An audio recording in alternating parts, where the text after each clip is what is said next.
Baik, bismillahirrahmanirrahim. Assalamualaikum warahmatullahi wabarakatuh. Alhamdulillah ketemu lagi dengan Angkop channel pendidikan dan tutorial, tempat bersatunya P3K dan calon P3K. Terima kasih teman-teman telah klik video ini. Mudah-mudahan video ini dapat memberi manfaat, menambah wawasan kita semua.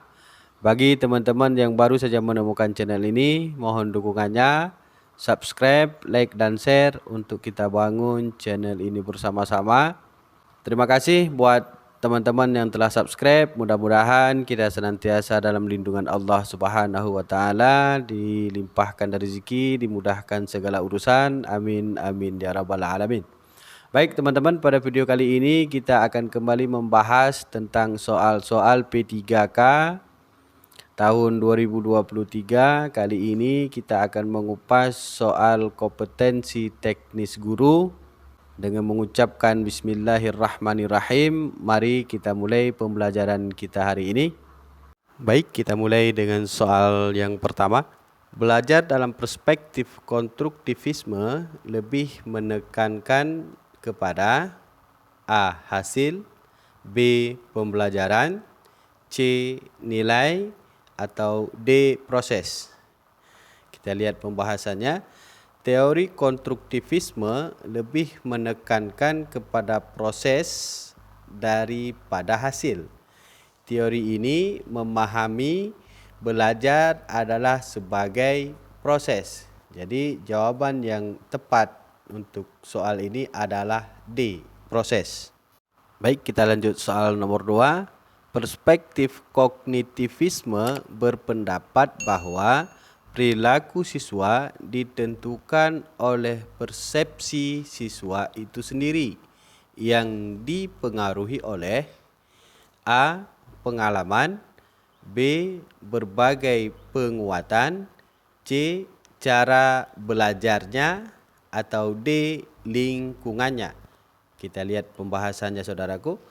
Pandangan konstruktivistik mengemukakan bahwa realitas pada pikiran seseorang, manusia mengkonstruksi, menginterpretasinya berdasarkan pengalamannya.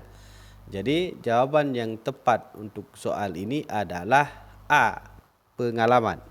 Baik, kita lanjut soal nomor 3. Dari pernyataan di bawah ini, manakah yang menunjukkan kelebihan pendekatan konstruktivisme dalam proses pembelajaran dilihat dari peran guru?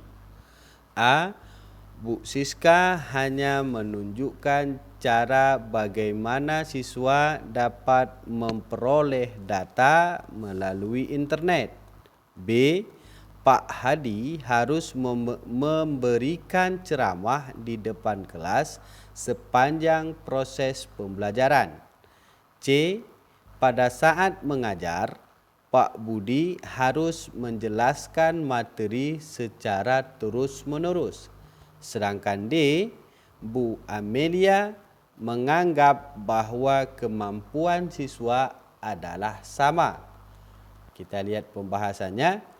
Teori konstruktivistik pendidik hanya berperan sebagai fasilitator, motivator, dan mediator dalam pembelajaran. Siswa aktif dan membangun pengetahuannya. Jadi, jawaban yang tepat untuk soal ini adalah A.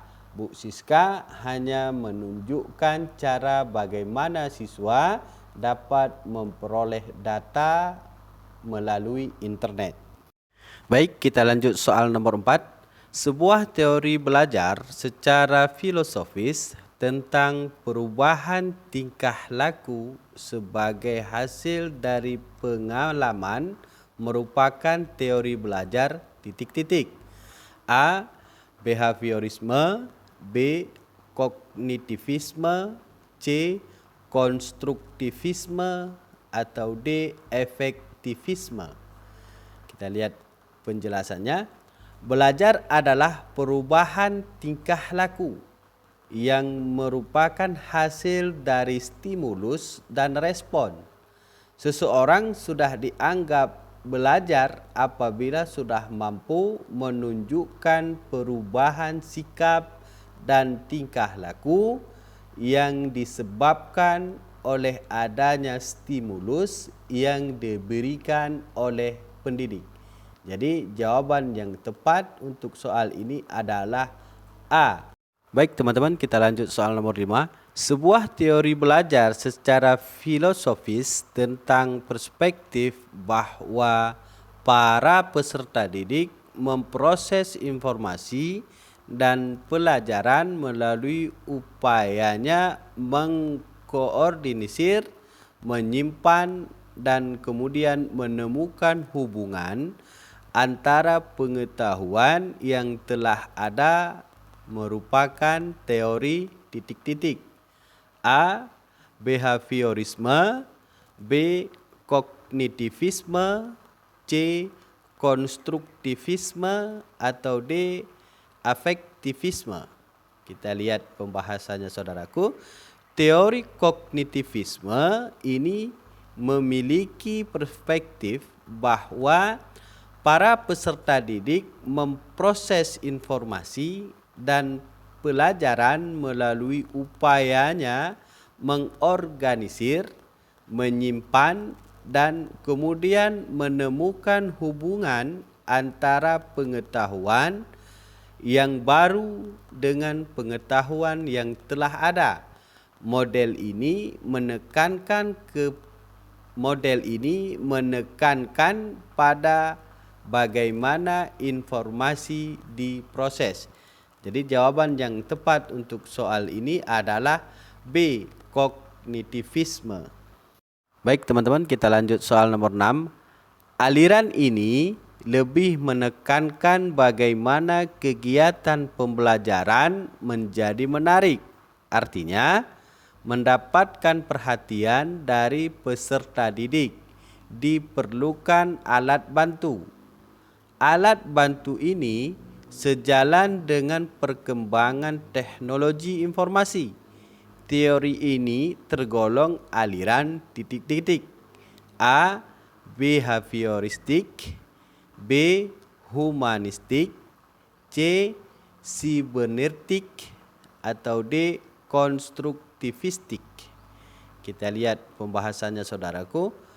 Teori belajar sibernetik merupakan teori belajar yang relatif baru dibandingkan dengan teori-teori belajar yang lain.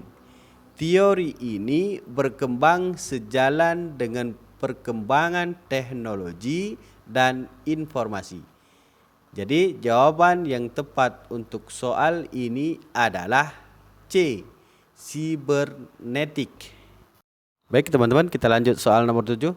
Menurut teori ini, peranan guru dalam pembelajaran adalah sebagai fasilitator, motivator, dan memberikan kesadaran mengenai makna kehidupan pada siswa. Teori belajar ini berusaha memahami perilaku belajar dari sudut pandang pelakunya, bukan dari sudut pandang pengamatnya. Teori belajar ini adalah titik-titik. A. Humanistik, B. Konstruktivistik, C. Kognitivisme, atau D. Behaviorisme. Kita lihat pembahasannya. Fungsi guru sebagai fasilitator dan memberikan kesadaran mengenai makna kehidupan bagi siswa atau pengalaman. Ini adalah teori belajar humanistik, memanusiakan manusia. Jadi jawaban yang tepat untuk soal ini adalah A. Teori humanistik. Baik teman-teman, kita lanjut soal nomor 8. Pada masa kini, siswa dituntut untuk dapat belajar setiap saat dan bisa terjadi dimanapun. Hal ini terjadi karena kemajuan teknologi yang memungkinkan belajar jarak jauh dalam jaringan atau online. Pernyataan di atas sejalan dengan teori belajar titik-titik. A. sibernetik, B. konstruktivistik, C. behavioristik, atau D. humanistik. Kita lihat pembahasannya. Belajar menggunakan teknologi adalah teori belajar sibernetik. Jawaban yang tepat adalah A. Teori belajar sibernetik. Baik teman-teman, kita lanjut soal nomor 9. Pendapat yang menyatakan bahwa pengetahuan atau pengalaman yang baru dapat terkait dengan pengetahuan lama yang sudah ada di dalam struktur kognitif seseorang adalah teori belajar ... A. Behaviorisme, B. konstruktivisme, C. kognitivisme, atau D. sibernetik. Kita lihat pembahasannya. Kata kunci pada soal ini adalah mengaitkan pengetahuan baru dengan pengetahuan yang sudah ada. Itu adalah teori belajar kognitivisme. Jadi jawaban yang tepat adalah C. kognitivisme. Baik teman-teman, kita lanjut soal nomor 10. Penerapan aturan kedisiplinan di sekolah yang berkait dengan pemberian reward dan punishment merupakan perwujudan dari teori belajar ...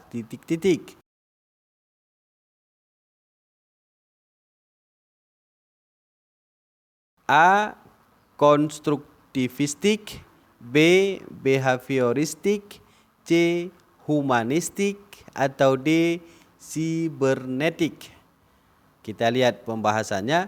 Dalam teori behavioristik, pendidik sangat mendominasi dalam proses kegiatan pembelajaran. Tugasnya memindahkan pengetahuan ke orang yang belajar dengan cara memberikan stimulus, penghargaan, atau hukuman dalam kegiatan pembelajaran untuk mencapai hasil yang baik. Sementara peserta didik dianggap sebagai objek yang pasif. Jawaban yang tepat untuk soal nomor 10 adalah B. behavioristik. Alhamdulillah, terima kasih telah menonton. Jangan lupa subscribe, like, dan share. Sehat selalu dan salam buat keluarga. Wassalamualaikum warahmatullahi wabarakatuh.